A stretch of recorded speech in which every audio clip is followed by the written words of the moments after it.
биринчи партиясы берилип бүткөн. Бул жерден жазында чыккандагысы мына берип атат.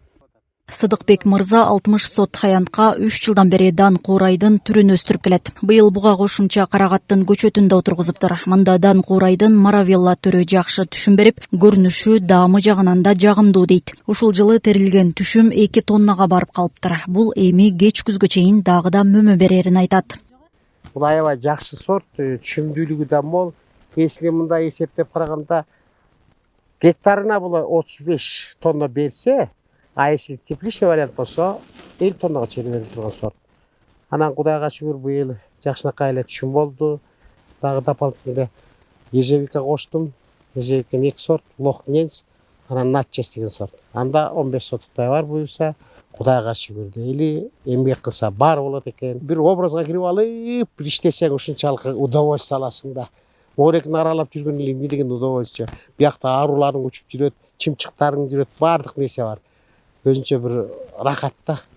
Мөмө жемиштин түрүн өстүргөн Ак Суу районунда акыркы убакта Кулпунайдагы кеңири жайылган. Айта кетсек, Гүлбар айым кенедей эле ушул жерден жыл сайын 50-60 миң сомго чейин киреши табаарын айтат. Эң башкысы эмгек кылса дыйкандын мээнети сөзсүз акталат дейт.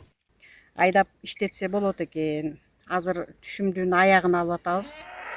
Кечээ акыркысын терип өткөргөнбүз, бирок дагы эле чыга берет, майдалап тере беребиз. Буюрса жакшы түшүмү. Эң эле чоң баа дегени 320га чейин өткөрдүк. Талыкпастан эмгек керек экен, монтуп усиктерин кесебиз. Жаман жалбырактарын алып турабыз, уход кылып карап турабыз. Чет мамлекетке кетип, Москва тияк бияка кетпей эле балам уш жерден эле таап эле уш жерден эле үй бүлө бала чакабызды багып атат. Кайырмарык айылынын дыйкан багбандары негизинен быйыл кайсы гана айыл чарба өсүмдүгү болбосун түшүм жакшы болду дешет. Айылда 600 гектардан ашык айдоо аянты иштетилип, оруп жыйуу иштери азырда уланууда. Быйыл дыйкандарыбыз арпанын түшүмүнөн орточо эсеп менен 35 центнерден ар бир гектардан алышты. Бул жакшы көрсөткүч. Ал эми буудайды өзүңөр көрүп турасыңар, буудайыбыз жакшы. Мамлекет тарабынан биздин дыйкандарга арзан солярка, андан сырткары жеңилдетилген пайыз менен банктарда кредиттерди алып атышат.